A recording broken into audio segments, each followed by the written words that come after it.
It was an ordinary afternoon on the ranch.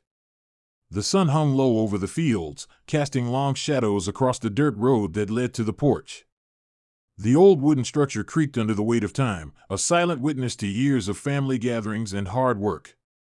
The air was thick with the scent of fresh hay, and the only sounds that filled the space were the distant calls of birds and the soft murmur of the wind. On the porch, a group of people sat in quiet anticipation. A woman, her face lined with years of experience, clutched a paper cup in her hands, her eyes focused on the horizon.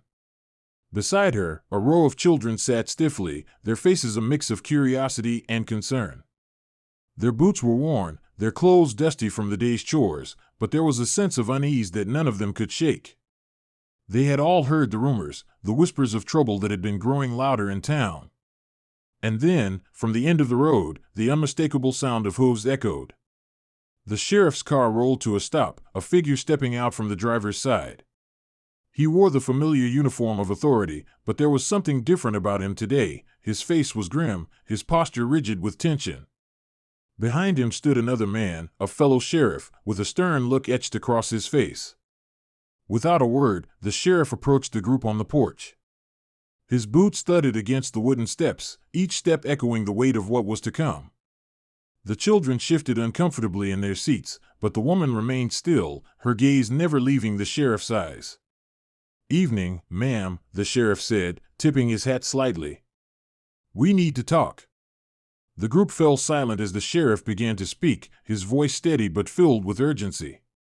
"There's been a series of incidents in town," he continued, his eyes scanning the faces before him. "I don't know how much you've heard, but there's trouble brewing, and it's headed this way. We need to be ready." The woman's grip tightened on her cup, her knuckles turning white. She had seen her fair share of danger in her time, but the fear in the sheriff's eyes told her this was different. She exchanged a glance with the children, their faces now pale with the weight of what was unfolding. The sheriff paused, his gaze softening for just a moment. "This isn't something you can run from," he said. "It's coming, and we need to be prepared to protect what's ours."